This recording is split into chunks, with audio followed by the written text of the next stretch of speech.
Today we have Wesley Perry with us. Wesley is one of my favorite people on the planet. I think most people who know him would say the same thing. He is lovable and fun and hilarious, and he's also an award-winning producer in Nashville.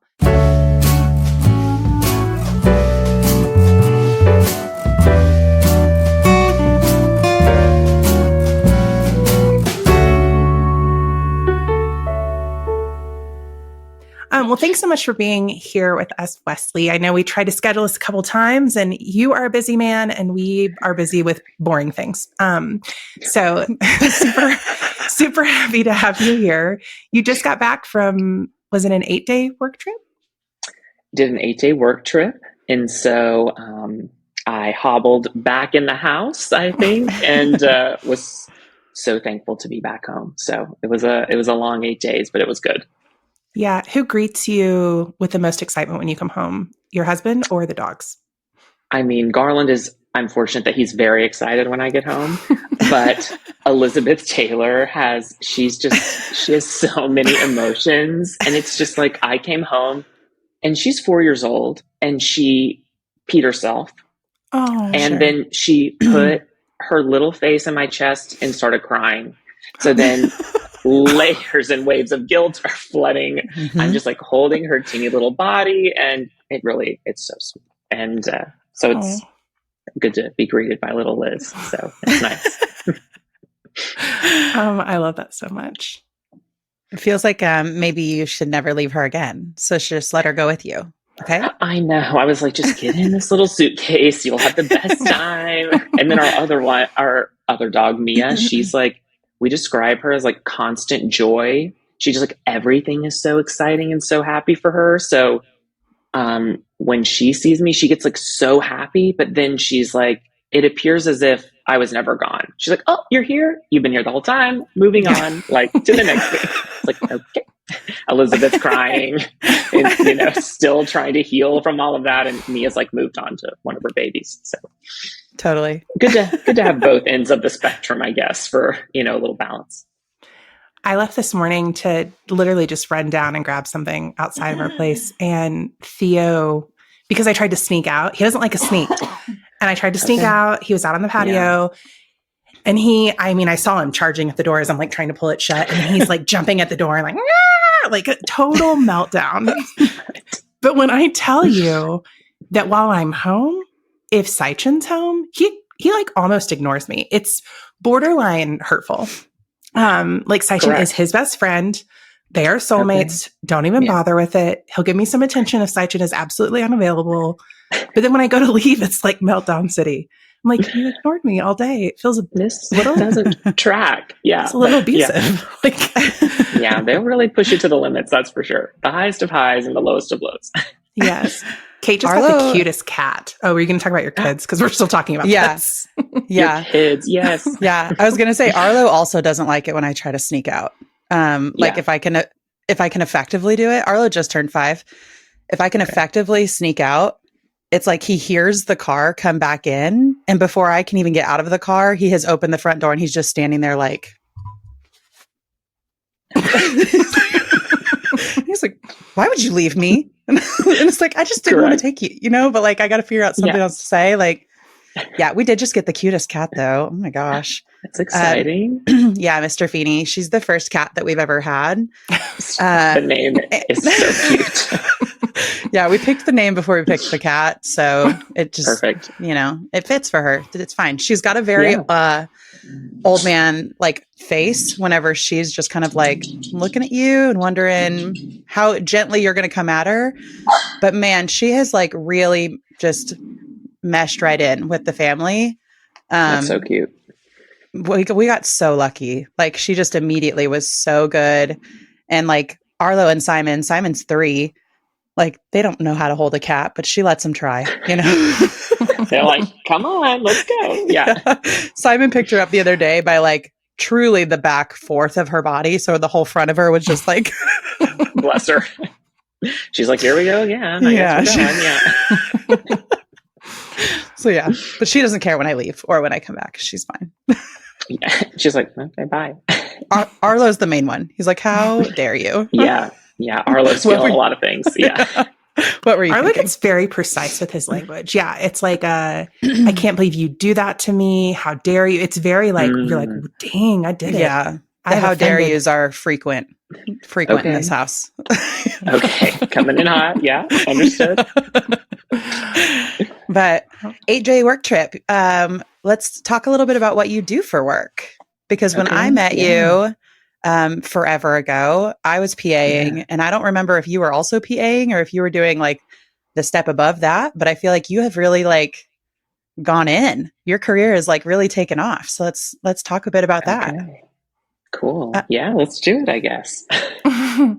So Jen, whenever you and Wesley met, what was the dynamic looking like at that point?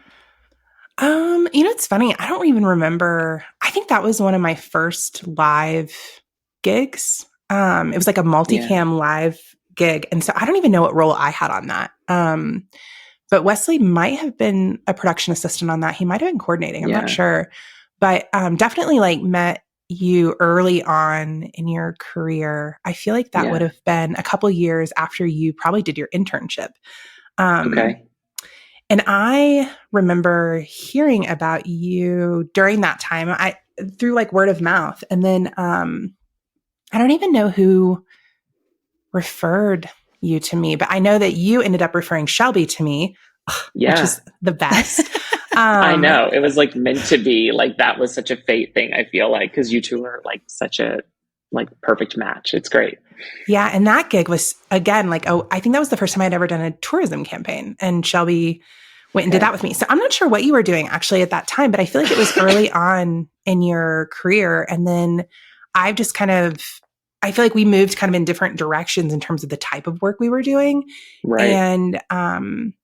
And then I left Nashville, and it was like, I just kind of kept checking in and following your career. And I think 10 years, right now that you've been in Nashville?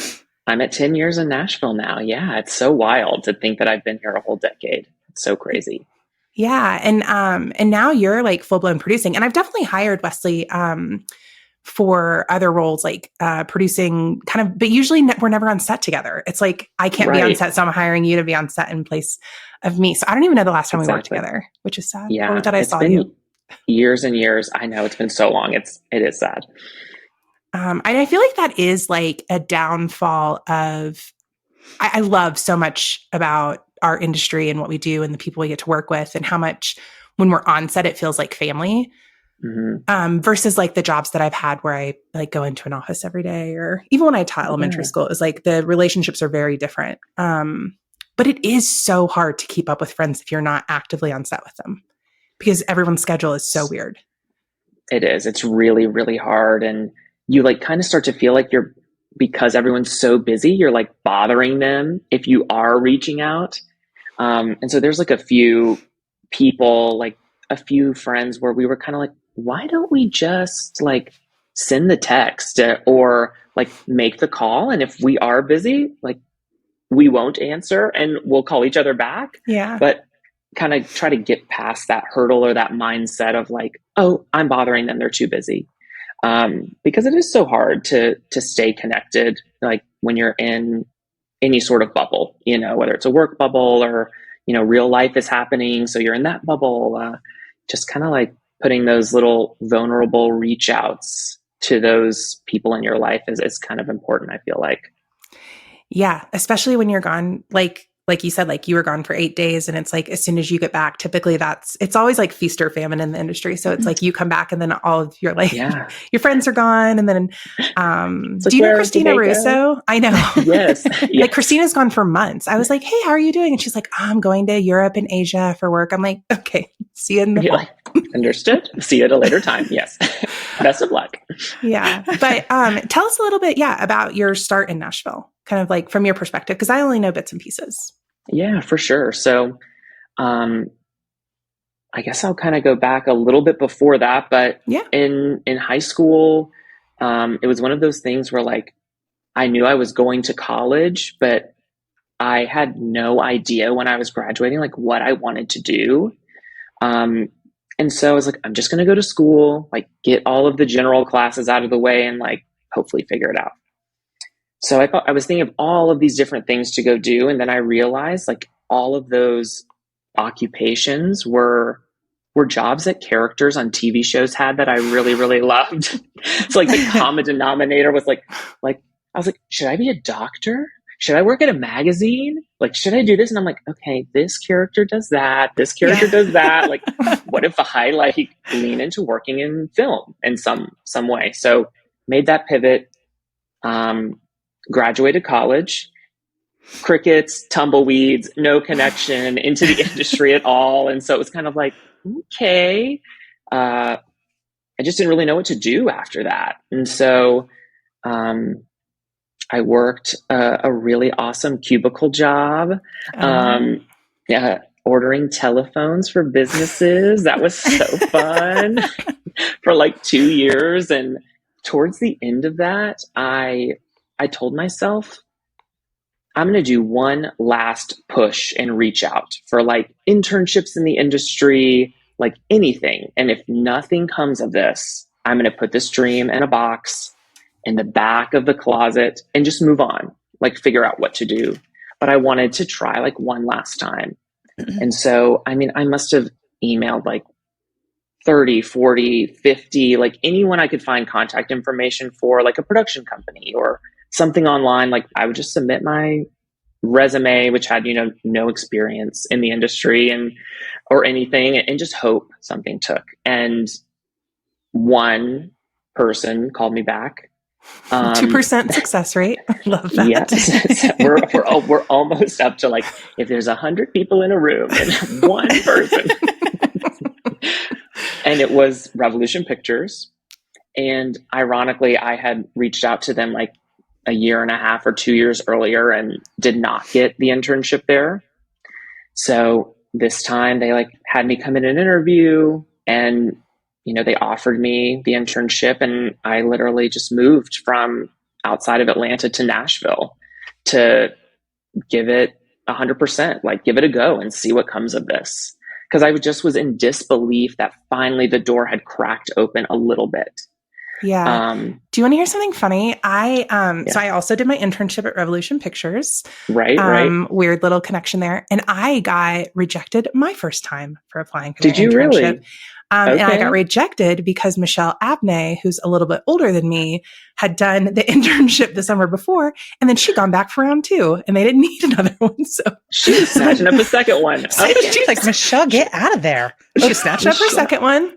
And so I did an internship up in Indianapolis for, I don't even know what company it was, but I remember they had a video they did for the zoo. And it was like about the dolphins. And I sat in the edit bay. Like I didn't get to go on the shoot or anything. But I remember thinking, if I ever could do anything remotely like this, it was like my dream. I just had no idea what my opportunities were. But I was like, maybe I can work on a video for the zoo one day. Maybe, I don't know. You're like, I hope so. Yeah. So then when I reapplied, this must have gotten lost. Like the attachment must have maybe we were mailing stuff back then. I don't know. But this is so stupid. I had worked on one video. I was a resident assistant in college, and the group of us, we did this video, and it was to a song called Sex Bomb. And I think it was like not Powerful. An American song. Yes. Okay. And you can imagine what this video, I mean, it was like stupid. It was like the resident assistants like swinging around boas and like knocking on doors or something. I don't know. It was so stupid. And that was the only thing I had to submit for round 2 of trying. You're like, here's my best work. Literally. And nobody ever mentioned it. And then once I met everyone there, I was like, I feel like if they had seen this, they wouldn't have invited me. Unless they were desperate for help. So I think maybe it got lost, which is like my biggest gift. Yeah, right. But yes, I also was rejected my first round with Revolution. Very interesting. Okay, yeah. So here we are, survivors, second rounders. We made it. We are not the cream of the crop according to internship programs, but you showed them. You showed them, okay? We tried. I didn't realize you had worked for 2 years before. Like that's so not the way people typically do internships. So that's super interesting. Yeah, it was. And I thought I had made it like in the cubicle job, like, because I mean, before that, ladies, I was living that Regal Cinemas life. Like, you want to work in the movies, work at Regal Cinemas. And it's like, you're making a lot of popcorn for people. And so you're not necessarily like in the industry, but like you are, because the finished product shows up there. Yeah. And you're like at the tail end, You're like, I've been to so many movie premieres. Yeah. Checking ticket Countless. stubs. Yeah. I'm like, rip, theater 4. Yeah. On your left. Thank you.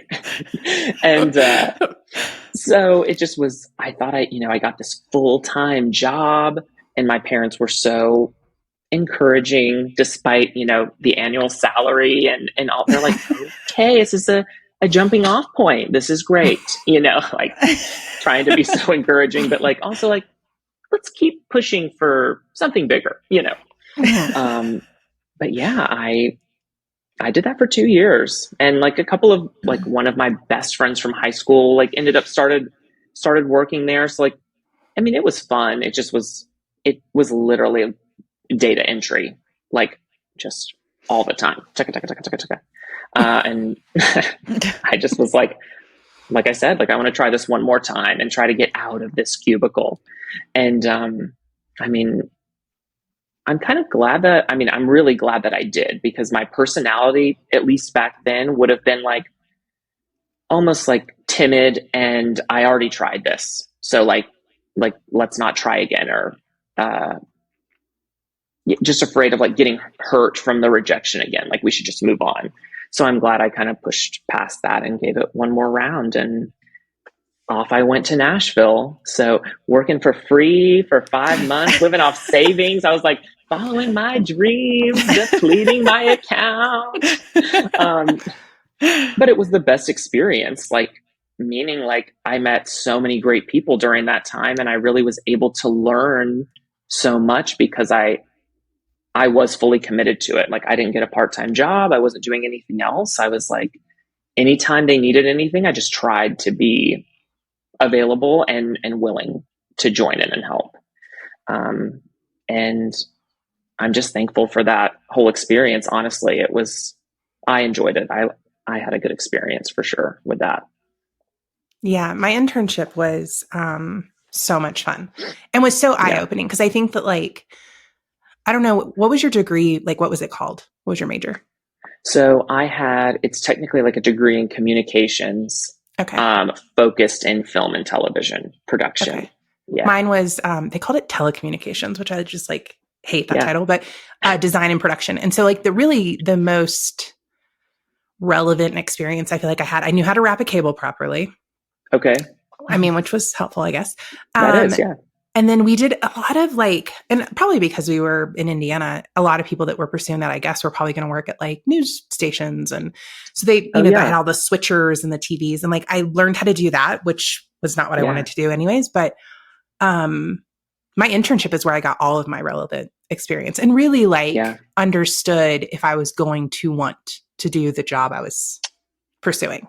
Right. 100%. Because like you, like I really didn't know what it entailed. In college, I had learned so much about like film theory and like, we had a couple of production classes on equipment and things like that. But it was completely eye-opening seeing how all of the pieces really function and come together to bring this, product to life. So yeah. 5 months, so that's a long internship. I mean, some of the people at Revolution, like who weren't necessarily on staff, but like worked in the building, they were like almost like a mother, like a little mommy bird in the nest. They're like, it is time for you to leave. Like it is time for you to like end your internship and like start doing this. Like you can do it, you've learned enough to get out there and kind of get going. So that little confidence push got me out there to start PAing in town and just trying to get on set with everybody.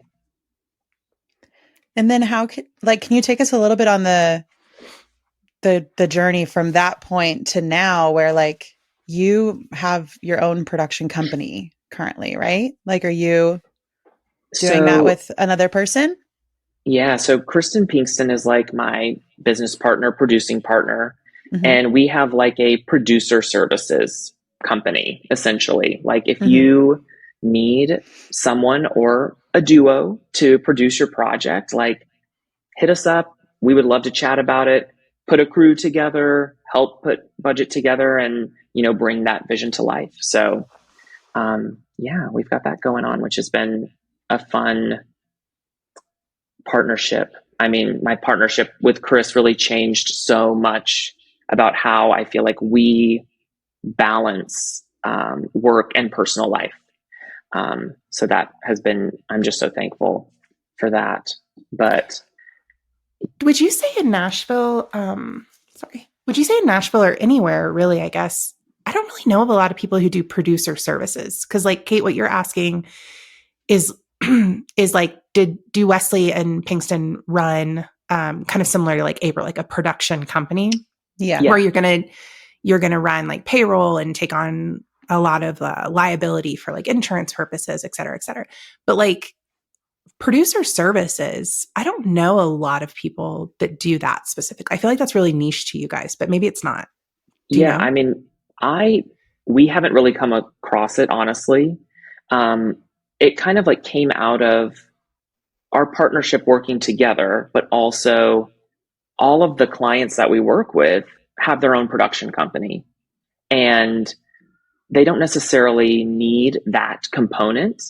And we weren't looking to become competition in, lack of a better way of phrasing it. But just like broadening our scope a little bit. And I think that's kind of like how that came to life. Yeah, it's a really smart thing because I think I had decided at a certain point that the industry, it's like too much. It feels like too much sometimes to carry the weight and the responsibility all on your own when you're in that producer role for a shoot. But when you have a partnership with someone, whether it's like you always work with the same EP or someone who's really invested in you, you get a level of kind of like a safety net of just like, I'm not out here on my own. I have somebody else to bounce ideas off of. If I have something personal pop up or I'm sick, like there's someone who can cover for me. Yeah. Where I felt like a lot of times when I was out working freelance completely on my own and just bouncing around company to company, like it didn't matter if I was sick. It didn't matter if I had food poisoning. Like, girl, you better roll up to set and figure it out. Figure it out, girlfriend. Yep. Pop some medicine, stay far away from everyone. But you, there's like no boundary. No, none. And it had gotten to a point, I'll only speak for myself, where it was not sustainable anymore. For all of the reasons you just listed and so many more. It's like you can't plan any sort of personal thing. You're constantly missing your parents' birthday, people's birthday parties, or even just going to dinner like with your partner. And all of that starts to add up and becomes so taxing and heavy to carry. It was like, if I am going to continue doing this because I do love it so much, it needs to be done a little differently. And so I think that's when Kristen and we had been working together for a couple of years at that point, but that's when we really were like, oh, we're both experiencing this. And so let's kind of try to reshape this to work within the confines of what our role is, but also mold it a little bit and make it a little bit better, maybe. And that's what we tried to do. So, I mean, honestly, like right now she's on her 5th anniversary, like trip with her husband. And so I'm covering things right now. And then, she will repay the favor down the road when something comes up. It just, it's a good little balancing act for sure. Yeah. No, I think it's really smart. And it's, like I said, I don't know anyone who's done it. And then on top of that, I feel like you guys really have the niche in a lot of ways in Nashville of just like the music video production. Like you guys are synonymous with music video production. If somebody's talking about a music video, your name will come up. I mean, that's kind of just how it goes. And not that music videos aren't happening that you guys aren't on, but I think you guys are probably like the first call for most people that when they want to do it, because you guys have a library of experience that most people in Nashville can't compete with. And good personalities, which goes a long way. We're trying. We're also like, I feel like we're two of the last people who are like we still like defend music videos. Like so many people are like, oh my gosh, I can't believe someone would do a music video. And we're like, we love music videos. Like, you know, like, I know it's like, they really are so different than commercials, like night and day. But I don't know. We both love country music. I know that is shocking maybe to some, but like I grew up listening to country music, and that was another reason that led me to Nashville. It's like, okay, I could work in country music. Like, I love this so much. And so really kind of being passionate about the industry and country music in general, it's like, we get excited to bring this song to life. I mean, we'll go back when we're traveling and, you know, someone looks over at our computer and there's like a Reba music video from like 1998, like playing on our computer for simply no reason other than we like watching them. You know, it's like, we need a positive boost. It's like, turn on an old music video. Let's watch it. Yeah. So yeah, we're still hanging in there with those music videos. We're trying to keep them going. That's for sure. How many night shoots do you think you have? Because that was my thing. I was like, I think I'm a little too old lady for a night shoot. And music videos always have those night shoots. There are so many photos of me passed out in the most random places, like dead asleep, like at Video Village at like 4 a.m, because I cannot stay awake. I try so hard. We have tried to limit those because as I've gotten into my, you know, mid-30s, it's hard to stay awake now. So really pushing for normal hour shoots and, you know, studio shoots, but they're still out there. You know, they love coming up with a creative that's all at night, and then you just got to power through. So I think one of the gigs I was most excited about ever, because it was so unexpected. I got flown out to shoot photos for one of Carrie Underwood's music videos in Vegas. And so I was stoked. I mean, I was like, yes, queen, you have arrived. You have been requested. And I'm here to tell you, I had to be woken up to go out and take those photos. Because like, I had leaned my head down on the desk in the moho and fell asleep. She had taken a break. Yes. Yes. It happens so quickly. It really does. It really does. The narcolepsy. Jen, in your defense, it really truly felt like you had a touch of narcolepsy for a while. It was like, we would be doing the most random things and I'd look over and you just go, I'm like, are you literally snoring? Like, what are we? It's noon. Like, what are you tired from yet? We've barely done anything today. You are a professional napper, ma'am. Yeah. So, there was some movie where the guy dated a bunch of like quirky characters and one of them had narcolepsy and she had tied her hair. Deuce Bigelow, male gigolo. Okay, dude, I identified. I did. I've thought of that scene so many times as an adult. Jen's like, I feel seen. This is it. Yes. I haven't had to do that yet, but it's not a bad idea. And I'll keep it in mind. Yeah, keep it in the back. So you mentioned going to college around Atlanta. Did you grow up in Atlanta? Yes. So we grew up in a town called Powder Springs, but it's not far from like Marietta, Georgia, like 45 minutes from downtown Atlanta.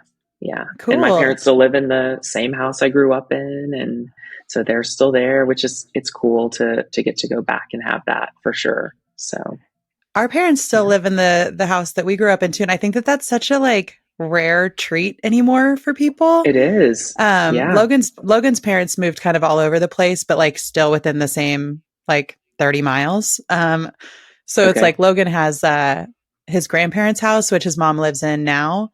But otherwise it's like, it's weird to go back to a place and it's like, no, I remember like the mornings where I'm banging on the door and Jen's taking her sweet time in the bathroom and it's the only bathroom in the house and like, girl, your hair looks fine. Get out. Like, it's my turn. Get out. Yeah, come on. And it's weird to see those different like variations of your family home, you know, once everybody is gone and your parents like take over the full space. And then you go back home and you're like, hey, where the fuck is my room? Like, what happened here? Yeah. Huh? Where is my bicycle from when I was 10 years old? Why isn't it out here anymore? Like, correct. Although to be fair, our parents don't get rid of they have anything. It. You just can't get to it. It's tucked away somewhere. It's in the back shed now, but it's still back there. All right. My parents have a back shed as well, full of memories. of yesteryear. Yes. Yeah, So, covered in spiders. It's fine.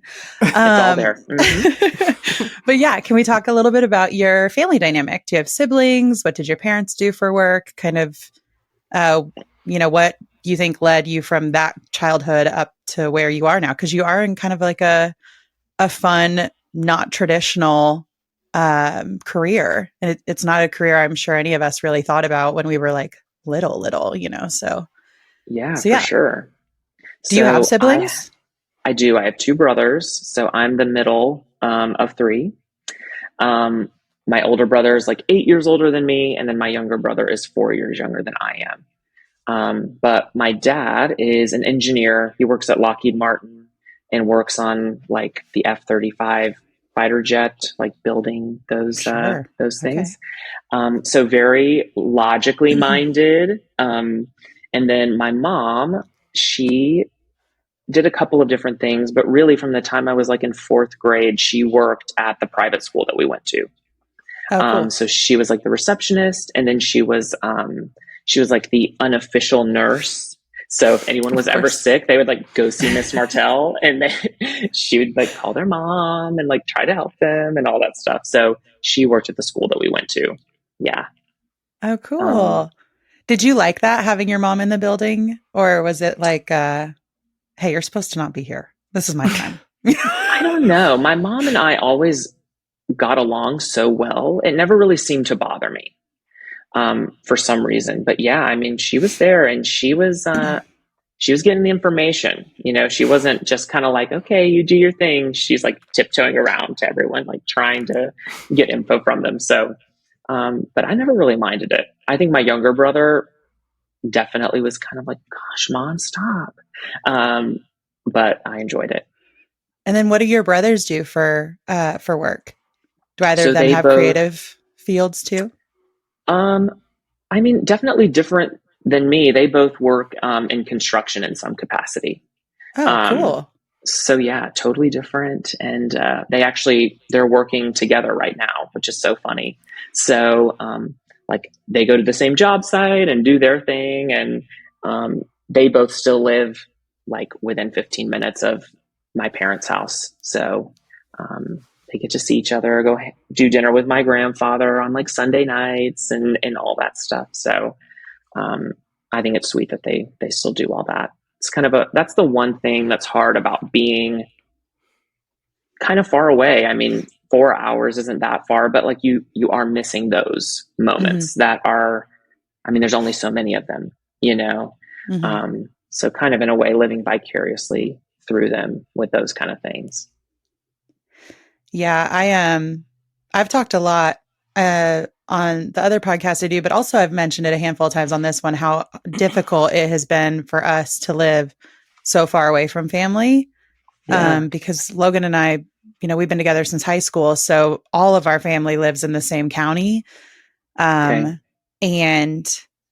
I think if Jen still lived at home, I'd have a really hard time with that of like, fuck, I'm like, but I mean, I live on the other side of the country. We can't just like quickly ride over, I'm like 4 hours feels a little bit more manageable, but I totally feel you on that. Like just feeling like every time my parents come out here, the older everybody gets, I start thinking like, okay, well, if we stay here long term, like how many more times are they going to be able to make that trip? It's a big trip. And like they're getting older or like Jen, I mean, she's been a bit of a, I don't know what the right term is, but like you've kind of just traveled around a lot. And so it's like, I don't even know where you're going to end up. I feel like I can't chase you down. I don't either. I wish I did. Yeah. You might pack up and leave too. So that'd be cool. Yeah. Wish I knew where I was. But it's hard to like not be right there. But also like, you probably couldn't do exactly what you do right now and still live that close. I mean, at least Atlanta would be right there, but is there a big difference between like the Atlanta scene and the Nashville scene as far as work goes? I mean, in all honesty, like I feel like I've only done like 1 or 2 jobs in Atlanta. So I don't think I can like speak with confidence as to what it is like there. I definitely think it is more like long form TV shows, movies, like that's so big there. And that's definitely not as much of a thing here in Nashville. We get things that come and pop up and may stay here a bit, but not like there. So it would have, my trajectory or my whole journey would have been, I think, very different had I stayed there and like pursued working in Atlanta. It would have been super different. Well, and long form is so, I don't know how anyone who does, I mean, people do it, so there's a way, but how you have a work-life balance when you do long form or if you do movies or, that was something like, even once I got a dog, I was like, I don't really know how I would do this. How would I do that? I know. But much less like a kid's, a partner, like, it just feels really, it feels like a young man's game. You know what I mean? Like the people I know who do it and love it, are younger. And that was, I mean, for me, when I didn't have a partner, especially before I got a little bingy, I could bounce, I could move around and it wasn't a big deal. But once you start to tag things into your life that require stability, those jobs, I think you would definitely have a different life. I feel like if you were pursuing entertainment. Yeah, it would change so much. And I think that's such a thing. Like in my 20s, I was so focused on trying to grow my career and just like work as much as I could that it almost like put blinders on and lost all sense of perspective and balance and boundaries to the detriment of so many other things. So while I feel fortunate that I was able to be busy and I felt like my career was growing in some way, so many other things were suffering the consequences of that. And so in my 30s, I've been trying to almost recalculate that whole situation. It's like you're working, and you finally get that wisdom or knowledge that so many people have told you, like, this isn't what life is about. You know, it's like you're like in the storm, so you can't see out of it. But then you get to this plateau and you're exhausted and you look down and everything's kind of like withered and tattered and like barely hanging on. And you're like, but was getting here worth it? And then starting to see new producers in town who are like prioritizing their families and like setting boundaries. And I'm like, this is crazy. I'm like, what? Because even the producers I learned from, like, I felt were so similar in that where work was really all consuming. Like, that's what we did. And that's what these really amazing, I mean, I mostly learned from female producers in town. Like, that's how they worked. And their careers benefited, I think, because of it. But now I'm looking, like I said, at these newer established producers, and I'm like, they're doing something right. You know, they're balancing this out for a better quality of life. And so just trying to play catch up in that realm a little bit, but I think making some progress. It's hard. It feels like there's something about really like American culture where it's like kind of programmed in us that like if you want to be successful, that is the number one thing, like financial success and success in your career, and everything else comes second to that. And it's like, it's hard to get out of it once you're in it. I just had a conversation with Logan the other day where I feel like, you know, Logan is like a great husband, a great dad, but his goal has always been like, I have to be a provider. I have to be. That was what was kind of pounded into me for a long time. And I'm like, okay, but when your main focus, when 95% of your energy is going into being a provider, then like everything else kind of suffers. Or like, I have to pick up the slack on a lot of it, and that can be really exhausting. So it's like, I love to hear that you have been able to like recognize it and prioritize it, because it's really hard. And it feels like, you hear other people do it and you're like, damn, like what an idea that we're supposed to like work to make some money, but then like we make money so we can live our lives, you know, like it's not just about making as much as you possibly can. It's like, it's not about that at all. And it's so hard because even on this most recent, 8-day work trip, it's like, well, Garland works. Like he has like a really established business doing hair. So he's working all the time as well, but then he's taking on all of the responsibility of taking care of the fur babies and the house and all of that. So it's like learning to acknowledge, like I had to acknowledge how priceless that is, like what he's bringing to the table, doing essentially double the work, because we're both working hard, but realistically, like when I'm gone for work, I'm doing that only. Right. But he's at home doing work, and then he's coming home and he's taking care of the babies and he's cleaning the house and doing all of that stuff. So we've definitely had a lot of discussions about like how things like that can shift, you know, and redefining out of work versus in town work, and what really is a good level of that for our relationship. And trying to use that as like a baseline for those decisions moving forward. Definitely. Yeah. So let's jump into your relationship. You and Garland are married. How long have you been married? So we've been married 5 years now, at the 5-year mark. So and fun. Congratulations. Thank you. Thank you. And we have known each other almost 10. So yeah, a good chunk of time for sure. So how did you guys meet? I didn't realize, hold on. I didn't realize you guys met. It's like basically as soon as you moved to Nashville? Like in some capacity, your paths crossed?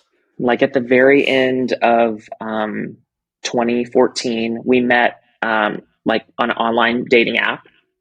And we met, and it actually like, I don't know, like I was so awkward. Like I definitely know I was so like timid and awkward and all of those things, that it was kind of like, this just isn't really a match.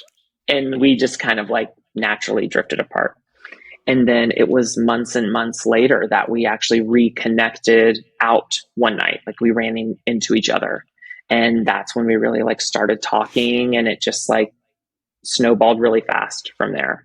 So yeah, almost 10 years, which is wild. So the whole time I've been in Nashville pretty much. That's crazy. Also, Pinkston officiated your wedding. She did. Which is so sweet. It was so sweet. I mean, yeah, that was really special. Having all of our gals up there, standing up there with us was so special. And everyone who was able to come, like Eugen, like it was really fun. It was a really fun day. Is Garland from Nashville? So he is originally from Huntsville, Alabama, he's from way down there. Come on. But he's been in Nashville like almost 20 years. So he really like considers this home at this point.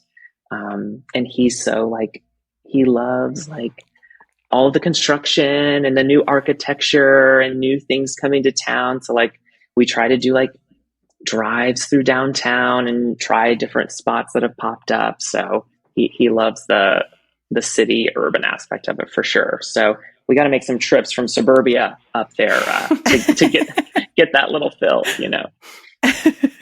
And Garland's a little bit older than you, right? He is, yeah. He's 11 years older than I am. Do you think, how long did you guys date before you got married? Maybe it'll be like 4-ish years, right? Yeah, like 3.5 or 4 years, I would say. Yeah. Do you think that the perspective Garland brought of just being in a slightly different stage of life, like you talk about like in your 20s, you're like going after it. And then in your 30s, you're like recalibrate.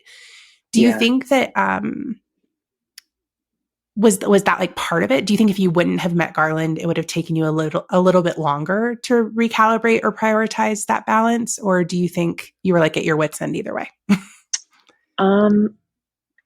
Yeah, I think without Garland, I wouldn't have stumbled into that when I did. Like, I really think I would have just like tried to keep pushing through despite it being difficult or draining. I think that he added a lot of perspective. And in the beginning, I mean, when we first met, I was a production assistant. So I was like really starting out, and he was really encouraging of me pursuing this and seeing where it went, despite not really knowing anything about it, like knowing how it works. Yeah. So definitely he was so supportive. So it's been interesting to see. I mean, our dynamic was very different back then too. So as everything grew and changed, like everybody, your relationship shifts a little bit and changes. So yeah. Did Garland have his hair, like his business, whenever you guys met, or is that something that he developed into your guys' relationship? Gotcha. Yeah. He already was doing hair and had been for quite some time.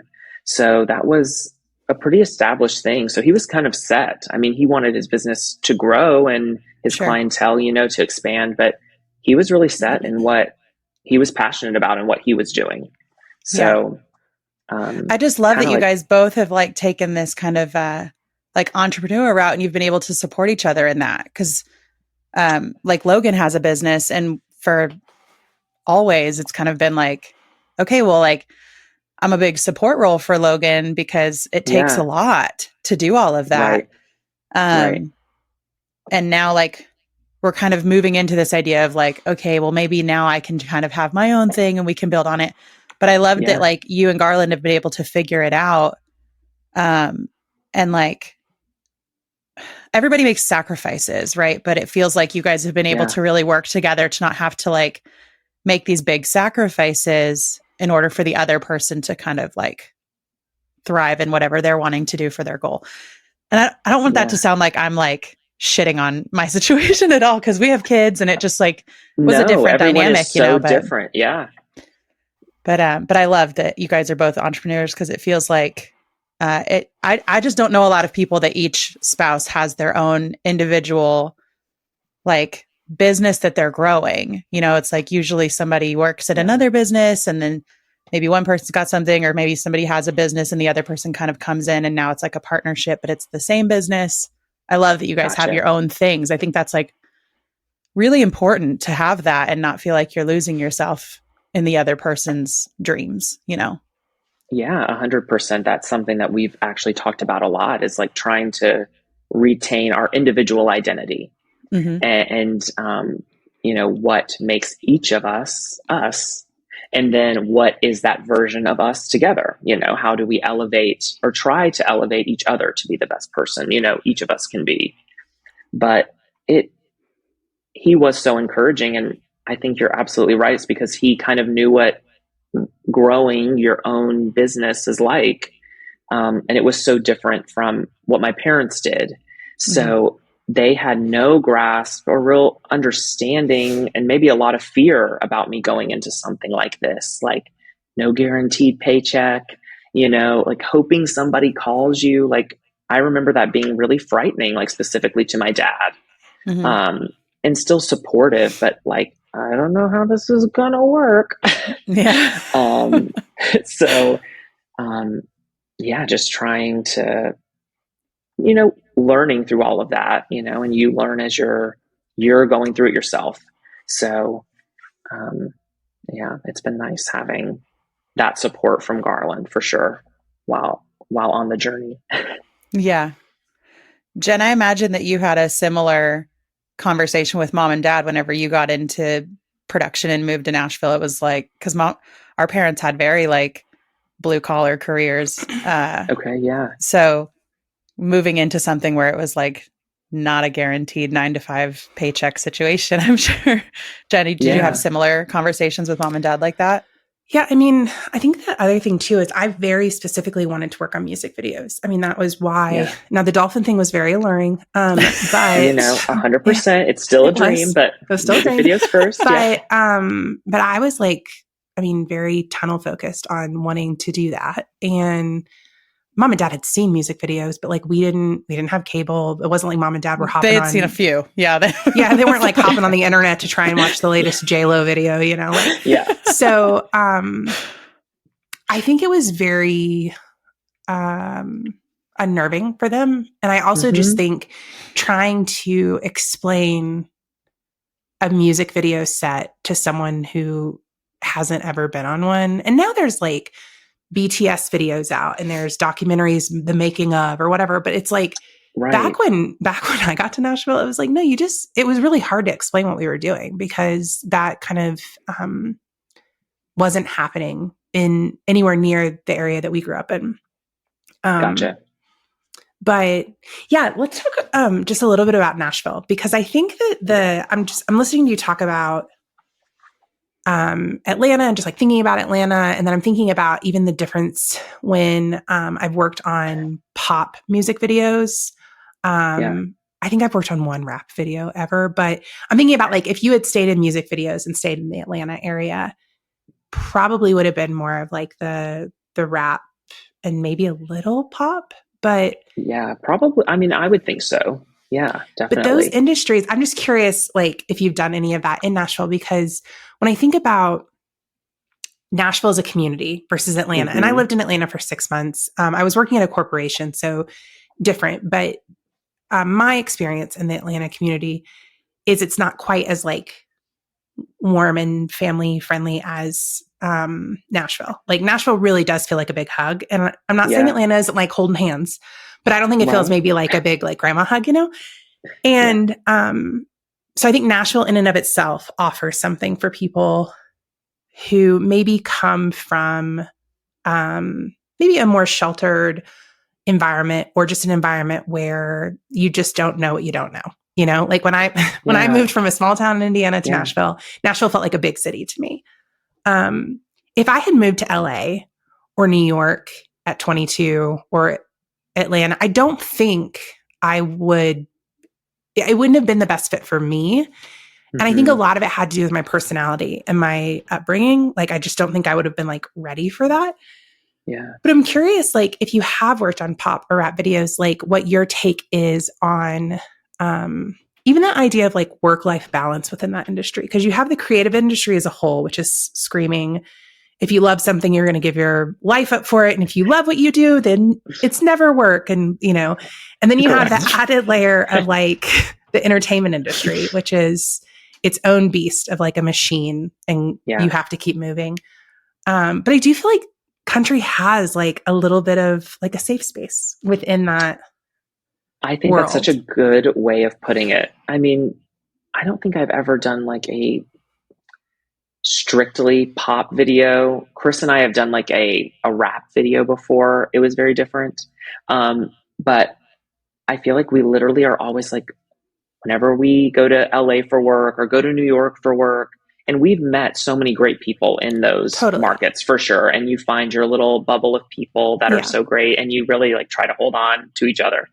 But we're always like, we're just so thankful for the crews in Nashville, because it is what you just described, like genuinely. And the artists are also so different. I feel like they're coming to do a job, like they want to come, they want to go to work, but also they like don't live very far from here. So like they have families, and they want to finish their job and go back home to them to have that balance in some capacity. And I think we're fortunate to benefit from that for sure. Well, yeah. And even like the touring schedules. I mean, I don't know what there's a phrase for it in Nashville for like warrior weekends or something, where like they leave for long weekends, but they're like home during the week. Right. Yeah, that's very true. They kind of like try to keep it all there on the weekend, and then have their normal life during the week. Yeah. Versus like, you know, like Christina literally being gone for months. I mean, she's doing these European tours. She's just gone. And I think that that's such an interesting space too, in terms of like, if someone younger was listening to this and was like, I really want to be in the industry, but I want, I like a work-life balance is super important to me, or I want a family one day, and people work in those other industries and they have families. I just think it probably is way harder to find that balance. I would agree. Yeah. I mean, while I am like so pro finding balance right now, I do unfortunately think my trajectory would be very different if I had a lot of balance the whole time.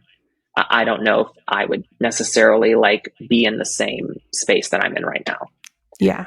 It requires so much. It really does. Yeah. On the front end for sure. Mm-hmm.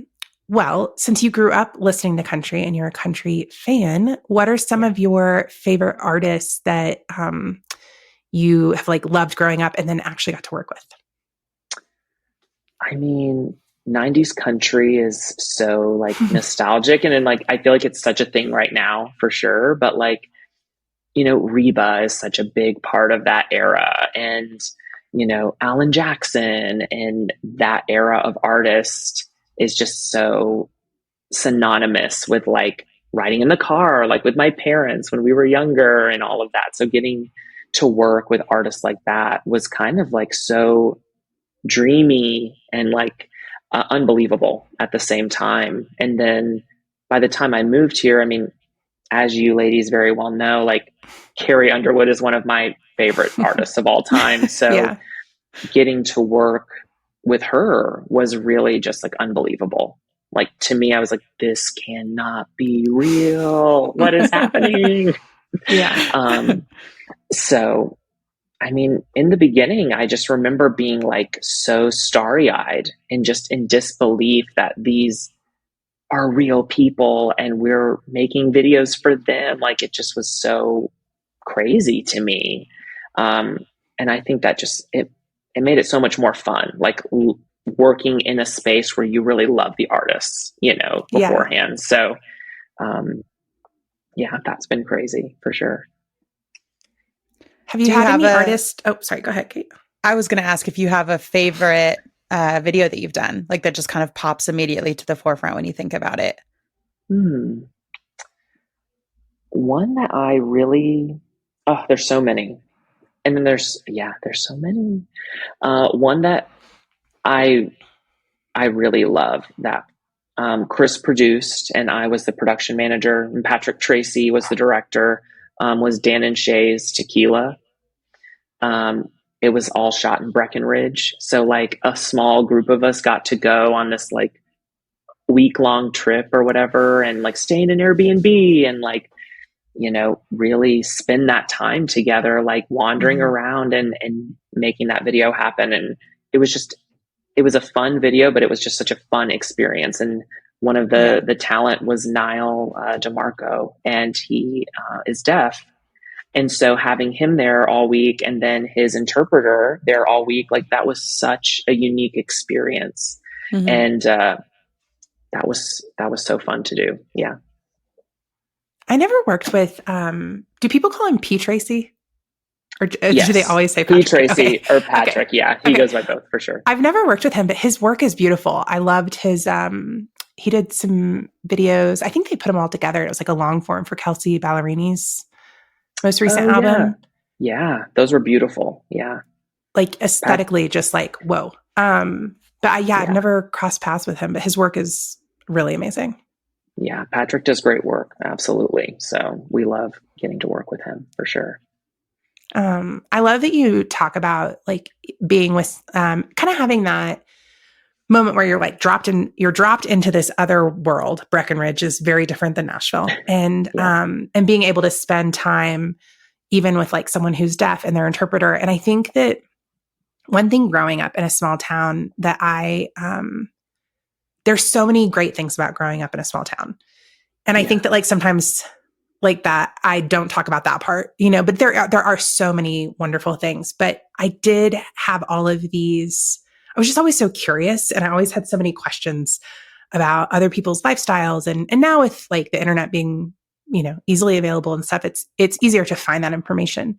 But I think one of the things I really latched on and was so grateful for in my time working was just being in all of those places that I never thought I would be in and experiencing different types of people and really being dropped in and being able to observe a totally different ecosystem and understand what that's like. And I think that's been one of my favorite things about working in the industry. And it has nothing to do with who you're working with or what you're making or anything like that. But it's just that the access and the opportunity to other parts of the country or other parts of the world, and just how people operate, I think, and being able to observe that.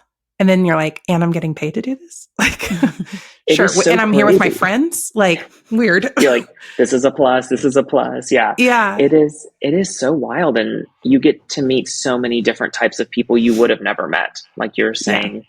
Yeah. And it is like, sometimes it's like, exciting to be in these places. And sometimes it's like, I know nothing about this place. It's like kind of scary. Yeah. And then having to push through that, but then realizing, you know, sure, they're doing something totally different that I would never think to do, but there is, you know, you get to that human connection that you innately find that similarity. And then it is as if none of that really matters. You know, you just overcome that little hurdle and that speed bump. And then you're kind of like, okay, here we go. Yeah.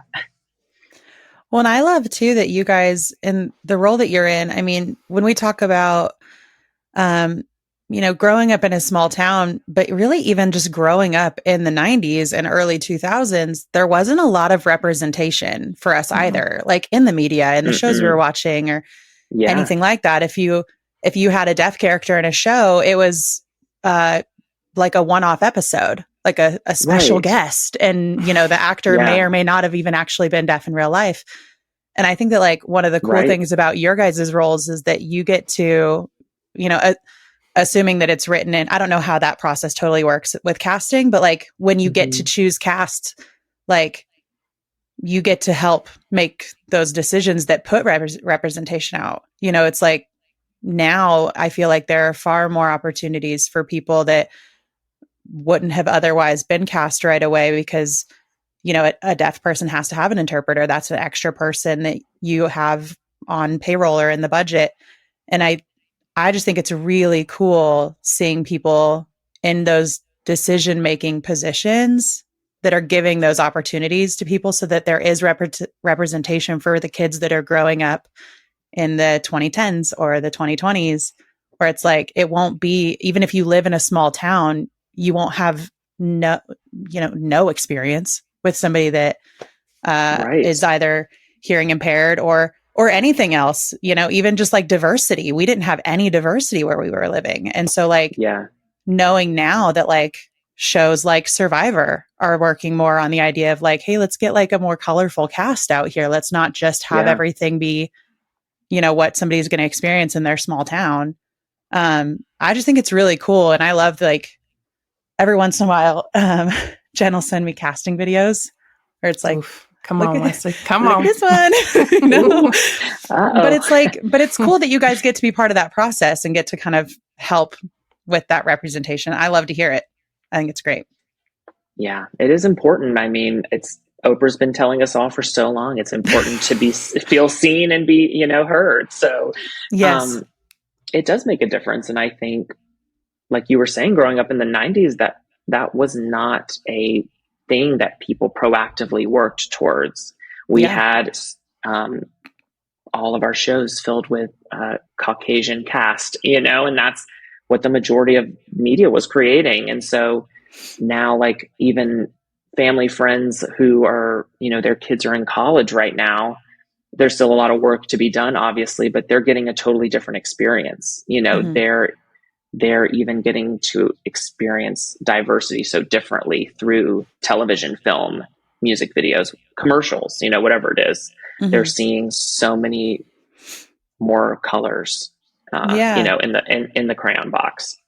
Well, and I think that is like one of the pros to social media. Like, obviously there's so many things that are like hard to work through with social media, but like, I feel like TikTok specifically, it really gives you a glimpse into like other people and their cultures or their day-to-days or what they struggle with, and it's like, if you don't have access to that in your hometown or where you're living currently, it's like, well, there's no reason to not look into those experiences online then, because there's so many of them. And I think it just kind of opens the door for people to see it. So I try to cling to that when I'm otherwise like, social media is the worst and it's ruining people's lives. I know. I was literally just listening to some podcast that was like, as humans, we're like designed to like hold on to like the negative or difficult thing first. And so we have to train ourselves to find that positive. So yeah, I'm right there with you. Like, always trying to sift through and be like, this is it. This is why it's good. Yeah. It's hard though. It really is. Yeah. But it's cool because once you start kind of training your algorithm for what you're interested in, it does make the stuff like a little hard to avoid, which is exactly what I want. It's like, I don't, you know, when I get on Instagram and I'm just mindlessly scrolling, I'm not necessarily looking for anything in particular, but it's like my algorithm's like, oh, she likes these things. And I'm like, oh, I do like these things. And I do like to like be reminded of these things. And I'm sure you saw, Kate, that the Birds Papaya, there's a Canadian influencer that Kate and I both follow, but she is like body positivity and she's a mom. And she was invited to like walk the Sports Illustrated runway. And she's not like teeny tiny. She's just like, she's average, you know? And she's a real person. She's a real person. Weird. She's all the people that we never saw growing up. I saw something the other day and it was talking about like, this is why women of this age have body issues. And it was Tyra Banks' show. I just thought of that. Top model. Yeah. And it's like America's Next Top Model. Look at these plus size girls. You're like, I've never been that size in my life. Plus size. And the girl's like a size 6. It's like, what the heck? It is but crazy. That's like what we saw, you know? So it is so encouraging for a different generation to see, just more representation and to see people like celebrating that. And you're still going to have like the people, I'm just like, who are these miserable people that are making nasty comments on that? But it's like, that's always going to exist, I guess. But it's at least you have people out there also being like, this is amazing. Thank you so much. But in terms of like the role we have in that, in helping make things look different or feel different, I do think it is like a very treasured part of the production process when you're collaborating with the creatives. Like typically the role Wesley and I are in, it's more logistics and budget and, but you're working hand in hand with, all of the creative leads on a project. And you do get to have like a collaboration that I think is really important, just for keeping some of those things top of mind, because every person has their own kind of like tunnel focus about what they're thinking about. And it is really cool to be like the problem solving component of, to be on that and be like, okay, we're going to find money for, a translator, or we're going to find money for extras so that we can have more representation. And I think that is a really fun part of problem solving that probably most people wouldn't assume we're doing when we're just pushing money around, basically. Right. I think that, they definitely think it's like this imaginary thing. It's like, but really we are trying to put this Tetris puzzle together, you know? Yeah. So it's a little bit of a dance for sure, trying to get all of that stuff together. Yeah.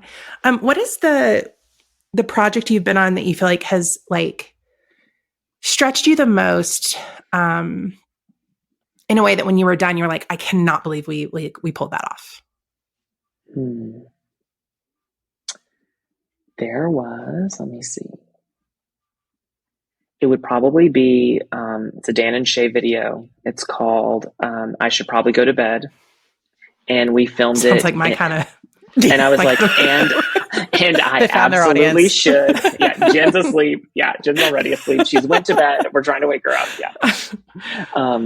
And we filmed it like pretty early on in the dreaded word pandemic. Yes.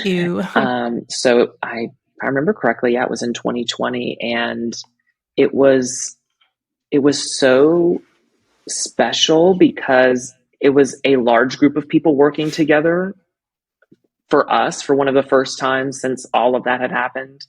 And there were so many logistics involved in it. It was like we were building a set on a stage while, filming in a downtown square, and every day was leapfrogged, and it was multiple days of rigging and shooting. And at the end of it, I just remember being like, Chris and I, we did it. Like, we figured this out. Like, everybody here figured this out. And that one was really, really special, for sure. I think for us and for, everyone who worked on it, it was like an incredible display of everyone's talents coming together, from the art department to lighting to rigging. Like, everybody is so pivotal, because I certainly can't do any of those things. Like, you do not want me to carry a stand for you. You do not want me to try to hang wallpaper for you. It is going to be really bad for everybody. So everyone just coming together and doing their, bringing their best. It was special. Yeah. Yeah. Nothing like a pandemic when you're already like, hey, producing is like kind of a lot. And then they're like, oh, now you get to be a health safety officer. You're responsible for people not getting deathly ill on your set. I was like, perfect. You know, like I'm like, the inflammation in my body is not high enough, you know, like we're not combating so many things. It's that was, I mean, honestly, that's another one. Like all of us, anybody working during, like even the person at the grocery store, you know, like essential worker working so that we can all go buy groceries during that time. Like it really is crazy looking back and seeing what people were able to push through and figure out and do, because I mean, the world, as we know, gals, it was shutting down. We were trapped making margaritas, doing walks in our neighborhood, like trying to survive. It was wild. Wiping down the groceries when they would I would have like them delivered so I didn't have to go to the store, and then I'd have to wipe them all down. That was the worst. Oh, it truly like triggering. So crazy. So crazy. We're like all triggered from it. It's so foreable. I actually found I'm like going through all this stuff at my house right now, and I actually just found like a stash of 6 like extra tubs of Clorox wipes from that era. So I'm still stocked over here. My gosh. She's ready to go. She's like, I am ready. I don't want to wipe these down, but I will. You certainly can. Absolutely correct. It's ridiculous. I had a socially distanced surprise birthday party during COVID, and I was staying at I was living at the time in my condo in Nashville, which was basically like just felt like germ city, and I was trying to go home to see my family, so I was like trying to quarantine, and April offered up one of her she had a house that was like an Airbnb house, and so I went and stayed in it for a week and a half or something so I could go home and see everybody. And we have this picture of like, I look ridiculous because it's like during COVID also nobody saw you. So it was like, I had no idea people were going to show up on the lawn to surprise me for my birthday. And I was probably inside crying. And and I came out and there are all these people like socially distanced in the yard with signs. And that is so sweet. It is so sweet. And then Dierks Bentley walks down because it's Nashville. It's like, of course, why not? He must live in the neighborhood. He's walking down with his kid, and one of my friends is like, Dierks Bentley, birthday photo. And it's like, we're all like socially like, stop it. That's amazing. Dude, it's so ridiculous. But yeah, COVID was like my worst nightmare. OCD, not a great combo. Not a good combo. No, you're a survivor for sure. Yes. I'm a survivor. Yes. Mental survivor. I'm curious, if you had not pursued entertainment, let's say you did still get yourself out of the cubicle, you decided to not become a professional telephone salesman. Okay. Also, that industry probably would have gone away. So glad you left it. What do you think could have been like another? I always think of like that book, Choose Your Adventure. Like, okay, if I hadn't done this and I had, done whatever, like had a farm, and I'm not strong enough to have a farm because any animal that died, I would just be so devastated every time. But I wasn't built for it. But what do you think you would have done? What would have been a possibility? That's such a good question. I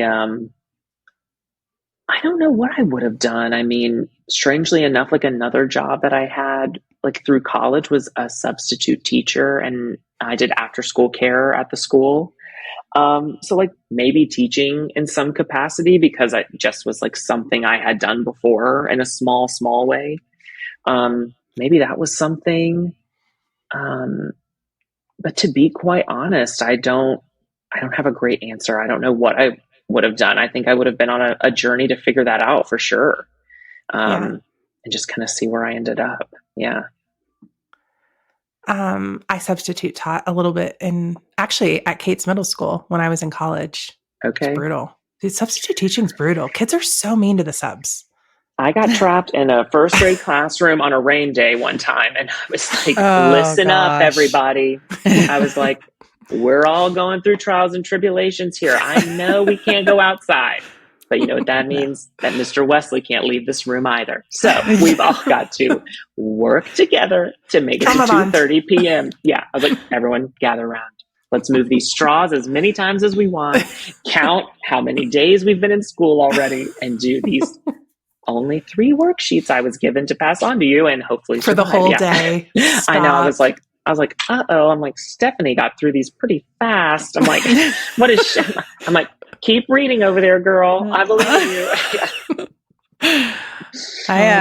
My bachelor's is in elementary ed. And so when I did my student teaching in a kindergarten room. Okay. And I remember, I'm not kidding you, day one of student teaching, I go in, she introduced me to everybody. We have a fine day, whatever. I'm helping a little girl put her jacket on at the end of the day, and she vomited all over my shoes. And I just immediately, like, what? I'm passed away. I'm done. Not too much. This is like before I had any kids. I didn't have any, like, I'm not good with other people's puke.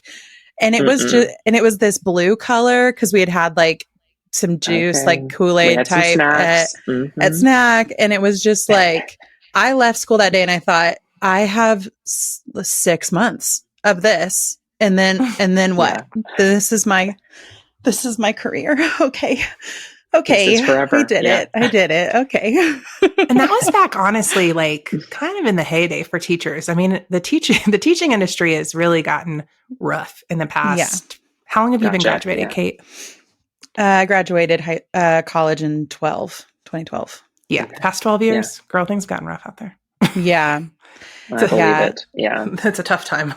Well, and truly, like, I don't know how other people do it that have kids, but like, the last thing I want to do now is go be stuck in a room with 20 kids. Like, I love my kids and I love very few other kids. But outside of that, like, I do not want to spend time with, I just don't understand how other moms have like decided to be teachers also. Yeah. I'm like, babe, where are you getting all of that patience?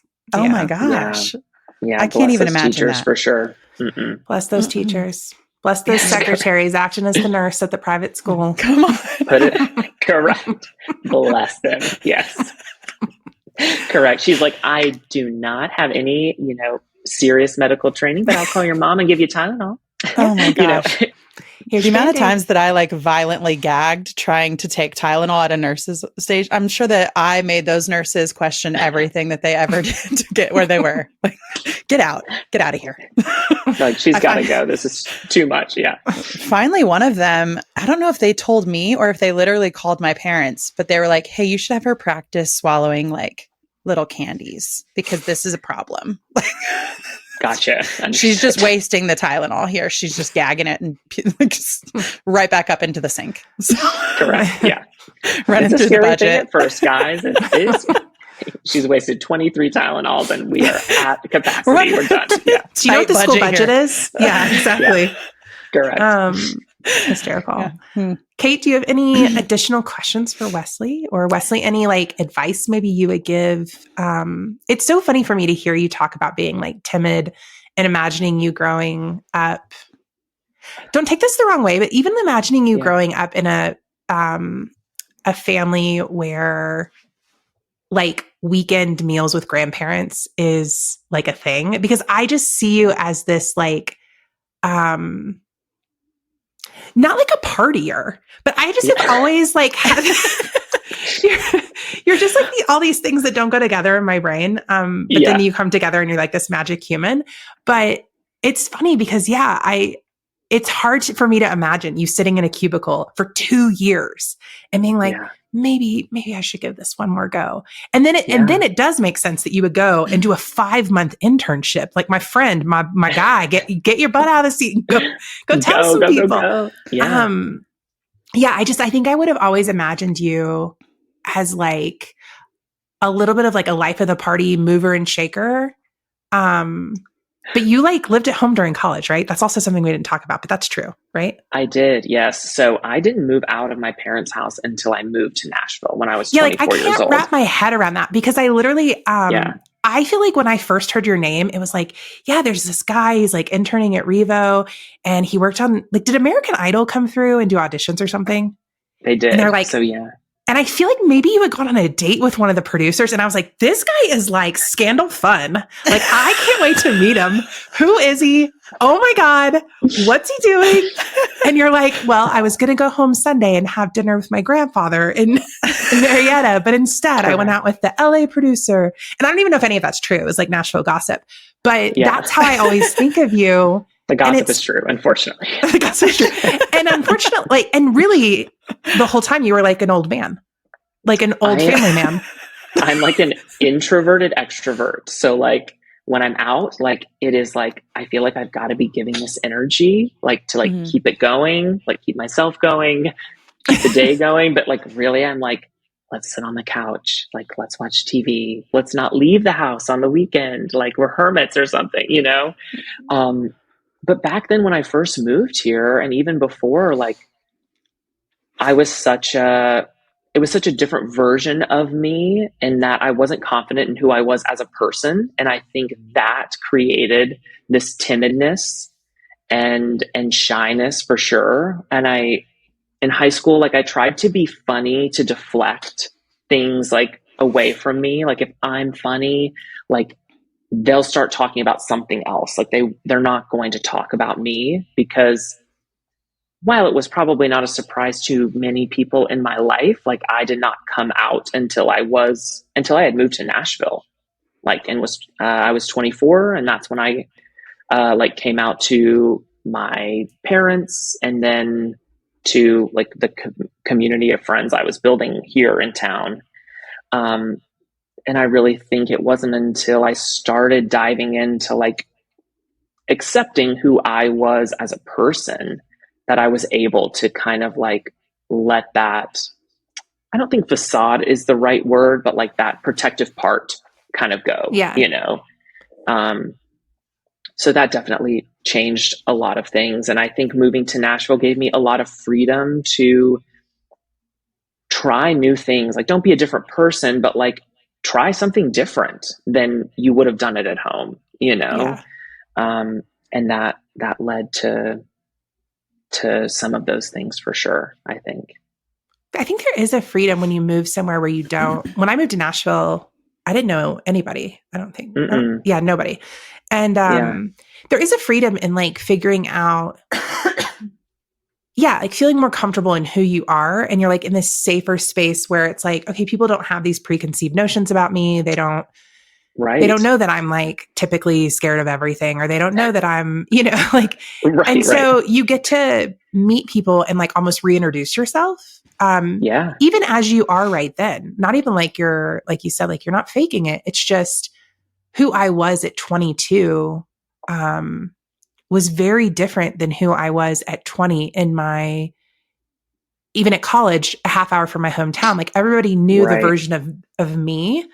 And so I think that is like a very freeing thing to be offered that opportunity to leave and be like, no, this is like who I am. And I get to like grow into that without all these hindrances or people reminding us. I think sometimes our parents, I don't think it comes from like a bad space, but they have 18 years of experience of us living in their home and they've seen how we are then. And I catch myself sometimes in conversation with my parents where they are approaching me about something in a way that is probably how I would have responded at 18 or 20 or 24. For sure. But I'm like, oh, I'm 40 now. And like the thing you remember, like I haven't responded in that way in my adult life in so long that it's so weird that that's how you view me, because that's been your experience with me. And so I think it is like a very cool opportunity that I wish most people could have, even if they don't leave their hometown, that like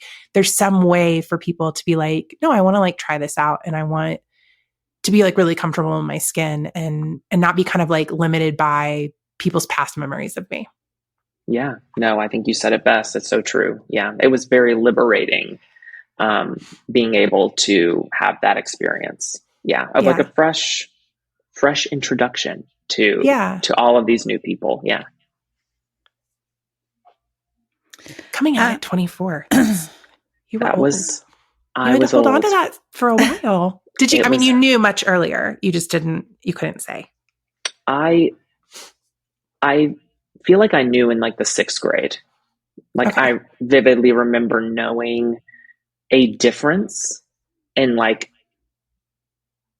not knowing necessarily what it was, but like, okay, all the boys are talking about the girls like this, and I don't feel that way like at all. Like they're my good time Judies. Like we're having a great time over here. I'm definitely not like not my good time Judies.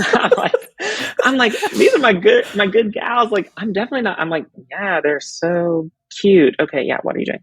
So it just like there were clues internally that like this is I am different in this way, but by the time I was like in high school and then like in college, like avid fighting it internally, like just trying to really deny it and disprove it in my mind. Because there was nobody we grew up around that was gay. And like we talked about, like on TV, it's so stereotypical, but like there was Will and Grace, you know, and I didn't really feel like them because they were adults and I was in like middle school and high school. So I didn't really have a connection to them. And it wasn't until, you know, Glee was on TV. I know this is so, add this to the stereotypical checklist book. But I really remember kind of being like loving watching it and being afraid watching it because it felt like such a mirror. Like it became inescapable. Like I connect so much to how this person feels. And yeah, that was really, I mean, even then it wasn't quite enough to push me over the edge of like being vocal and accepting it, but it was definitely a huge moment internally, being able to at least know there are other people out there. Like I'm not the only person who feels like this. And thinks this way. So it was a huge which is why stone. representation is so important because I mean, it can be such an isolating feeling to not have people around you that are like you, to not really know what to do with the feelings you have. Like I didn't have that going on when I was in high school, but I had definite like pretty bad OCD, and there was no, I mean, there was no representation of what that looked like any kind of situation with that. And so mine was like, I mean, I just felt crazy. I was like, am I crazy? Like, I guess I'm crazy. And it took me being able to like be in college and have just access to different resources to get, and mine ended up being like a pretty mild case. And but to me, it felt so daunting and overwhelming. And I think that, you know, if there had been any kind of representation of that, I would have been able to at least be like, oh, well, maybe that's it. So access to resources. That's what I mean, I hate the book bans for so many reasons, but it's like, we shouldn't be taking away resources from people because like we need that. We all need like a lifeline to be able to like see ourselves in other people and not feel alone. 100%. Yeah. Just having that connection can really change things. Like we talked about earlier, like it really can break it down to like a human connection. As opposed to like all of these preconceived notions and barriers that we have been implemented out of fear. So it is, it's so important to have that, and to, like you were saying, going to different places. I mean, we just went to a place, deep, and it was in a different state, deep in the country. And it was a place that I felt unwelcomed. But I was like, I'm going to rise above. Like all of these people are here that I know, I'm going to rise above. And it ended up being like, over the couple of days we were filming there, like the person or people I felt unwelcomed by, like I felt we got to a human connection space in some capacity, you know. It's like just kind of working through that uncomfortableness and fear of like what you think they think or what they think you think. And just getting over that hurdle, and it can be, you know, it can be worth it for sure. Do you think you would have come out? I mean, I guess you would have eventually if you had stayed in Georgia. I think, I mean, I'm pretty sure I would have, but I don't know what the timeline would have been. I mean, Yeah. I had like my best friend still from like high school. I've known since we were like 14. Like she would like directly ask me in like a safe, loving space. And I'd be like, absolutely not. Let's go watch America's Next Top Model and not discuss this again. You know, it's like so many clues. And so finally she was like, okay, I'm like, cool. I'm like, and, but like there were opportunities, and even in those safe spaces, it was just like, and we went, cause I wouldn't say we were like very religious, but like we went to church, and my private school was a Christian based, school. And so I think that was a layered element to it. Yeah. But I don't know how long it would have taken me, but I mean, probably even longer, honestly. Well, and I feel like that question comes across as dramatic of like, do you think you ever would have? But I definitely, I have a friend who I've been that person, like safe space. Like, I don't care. Like, I love you as a person. Yeah. And like, to this day, I think if I asked that question, they would still say, nope, let's go watch America's Next Top Model.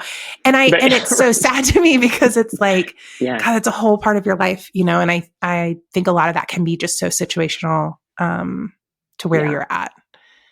I think so too. Cause I mean, if I could go back, I would have done it much earlier. Like all of the fear I had created was not really, you know, justified. Like all of the fear I had of like what my family would think and all of that, like it never came into fruition. Like I was so lucky that they were so accepting and loving, which was great. And not everyone has that experience. So what I would tell people is it's something that can't be rushed. Like you have to be comfortable, like when you're doing it for sure. But I would, you know, venture to believe that fear that's holding you back, that you've created as a truth in your brain, it's probably not going to end up being exactly that way if you just kind of get through it and do it, you know, because the benefits of being, and this is in any walk of life or whatever your passion is, or being a truer version of yourself is worth it. Yeah. Cause you experience everything so in such a more dynamic and authentic way when you're letting yourself be you know? Yeah. Which everyone deserves. I mean, everyone deserves to live their one life authentically. Yeah, for sure. I think last question from me. Okay. So you mentioned that your business partner is on a trip now. Do you and Garland, your hottie hot husband, have anything that you have planned? He's gonna love that. Aren't they? They're the cutest couple, though. Come on. Yes, y'all are like very, very nice to look at. So sweet. He's so handsome. But you're so sweet. You are so handsome as well. Yes. Do y'all have any trips planned or anything that you really would like to do? And maybe it's just on like the when we get time to do it. Yeah, I think we've got a couple of things planned. Garland's really in like this, everyone's in their era of something, you know, thanks Taylor Swift for bringing eras up for all of us. Yeah. He's in his era of like home improvement. So like he's like always inspired to do something around the house, like refinish a piece of furniture, like something like that. So like his creative mind is like always working on the next thing like that. But we're actually going to go in a couple of weeks to his hometown of Huntsville and just do a revisit, like get to see all of those, you know, fun play, like the house he grew up in, and like drive around and do all that, do dinner with his sisters they were pretty much like grown by the time he was born. So he kind of grew up as like a single, like an only child in a lot of ways, but we're going to do dinner with them, which is going to be so nice. So like,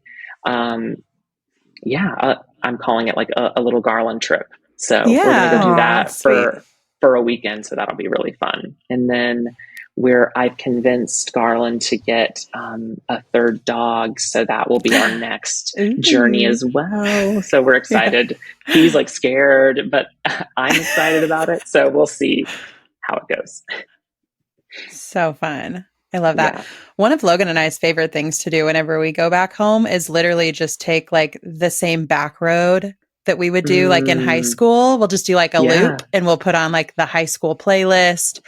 And it just lets you like remember that part of your life when you didn't have the heaviness of being an adult and having to pay bills and like do all the things and vote and worry about that. Like, it's like, nope, I am 17 and I don't care about anything other than me and this playlist and this car and this road. And it's just like, we leave the kids somewhere else. Who are they? We don't have those. And we just like are our own people. There's something very magical about like those trips, you know? So I love that. That's such a good idea. You guys have the best time. Yeah. Thanks. I'm going to have Garland make a playlist then after that. That's a great suggestion. He should. Yeah. Very specifically, what were you listening to from like 15 to 17? And then put it on a list. Okay. Yeah. I love it. It's quite nice. That'll be perfect. Yeah. Okay. I know we've kept you too long, but I do have one more question. You're fine. Yeah. I think just going back to like your career successes, you guys have been nominated for multiple videos for awards that you guys have produced. And they've won awards, yes? You guys have won a few? Yes. Yeah. Yes. Yes. Okay. Yes. Yes, that's true. I'm an award-winning producer. Yes. Red carpets, award shows. We just have to talk about it for a little bit because I'm imagining you, small town Georgia, you go to a red carpet in Vegas or Nashville. Like, does it feel out of body? Does it feel like just something's wrong with like, it's like the Matrix. It's like something weird happened. There's a wrinkle. I ended up here. I'm not supposed to be here. Like the black hole dropped me off here. I'm supposed to be at dinner with grandpa. Yeah. I'm supposed to be watching Top Model with my mom. Like what happened? It is, it's very odd. Like really when we were talking about it, like Garland and I, and cause we had gone with Chris and her husband Forrest, the four of us. And we were like, okay, we're going to submit for red carpet credentials. Like, it just sounds like so weird to say out loud. Yeah. And then they're like, we'll decide like on the day. So like, at least we have the option. So we get them, we go and like, they open the like door to the tent that it was set up in. And instantly we were like, no, thank you. Yeah. Like, how do we get out of here? Like, how do we keep going? And so literally this sweet woman, like she was like, okay, I'll take you back, like literally around the back carpet, like over like pieces of wood and sandbags, like holding the wall up.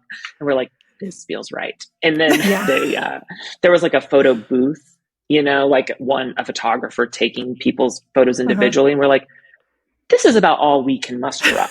Like the confidence and, you know, overwhelmed to do. So like we did that and I'm glad we did it. But the red carpet was very like, we're not supposed to be here. Like, this is for Carrie Underwood. This is for, you know, like Miranda Lambert should be out here and Keith Urban. But you're going to crawl over the plywood and sandbags to get where we need to go. Thank you so much. Yes. Have I ever told you that I got hired once? This is like one of those jobs when you're freelancing and you get the call and they're like, hey, we just need like a day player for this thing. And you're like, sure, fine. Like I can do it. And it was a red carpet for an award show in Nashville. And it was E Entertainment that was like the parent company of who was hiring me. Okay. And I was like, I can be a field producer. Like, that's fine. You know, whatever. And then we got like a little bit closer and I was like, so who's the host? And they're like, it fell through. We're going to need you to interview the people. And I'm like, I'm sorry. Oh no, I don't do that. That's not what I would do. I'm so proud of you because I would have levitated out of like the building, like zoop. Dude, I mean, every day rate that you could collect at that time to put in your little bank account was like, that was the driving force. You need that. Unfortunately, money would be driving us to do crazy things. Money be driving us. And so I remember I went to Nordstrom and bought like a fancy jacket and kept the tag on it so that I could return it afterwards. Ma'am. And absolutely correct.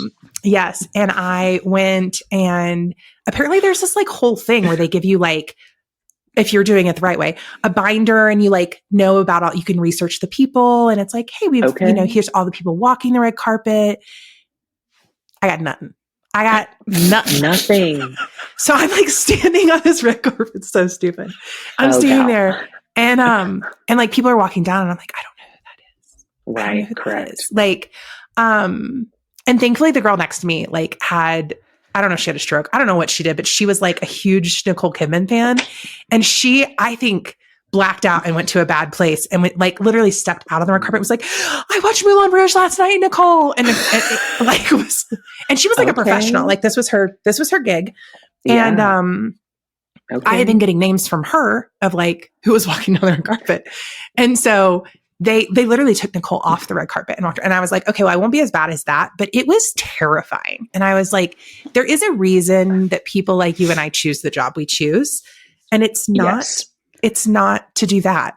Well, and it's also so funny because like for somebody that works in the entertainment industry, you don't know who people are. Nobody. And like the immediate thought for me is when you talked about Jerry Rice and you were like, oh, that's a guy I did a Rice-A-Roni commercial with. But it's like you had no idea, like you didn't have of like who Jerry Rice was, like as a person. So it's so funny to think about you like on the red carpet because I imagine you being like, oh, I did like, you know, I don't know, an Albertsons commercial and that person was, but it's like actually a fucking actor that is like important person. Right. like that's like somebody I know. Like, oh, I've also won an Academy Award, but yeah, sure. I did that weird Albertsons commercial 10 years ago. Yeah, you got me. You know what I mean? Yeah.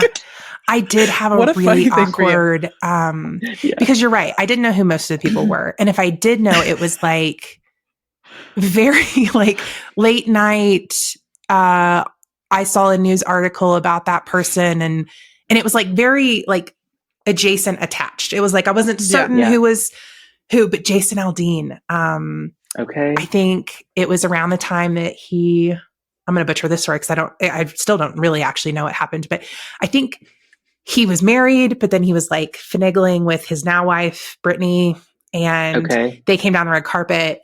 And so I had heard someone asking about a wedding. So I was like, I'll ask about a wedding. But I phrased it in so stupid.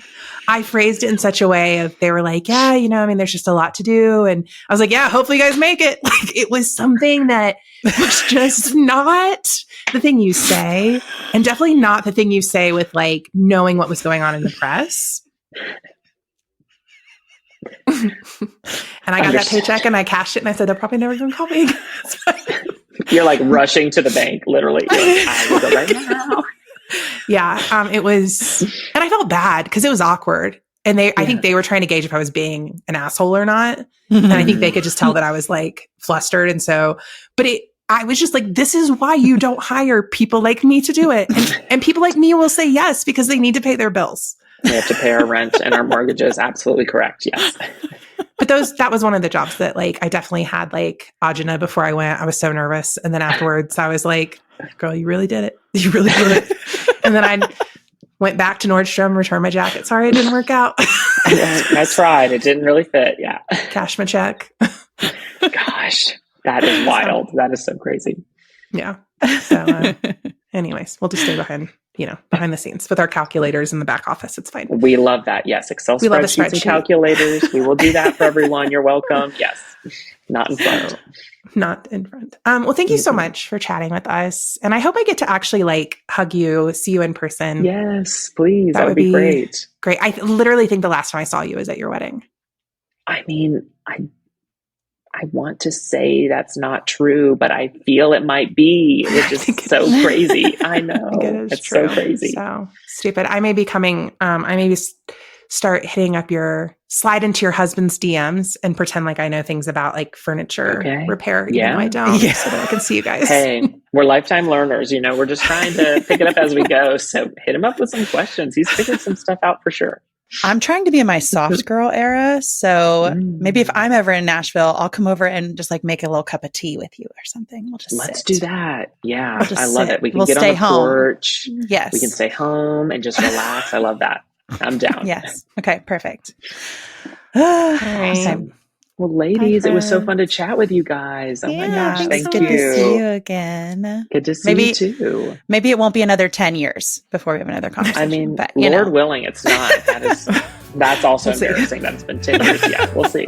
All right. Talk to you later. Okay. Bye, guys.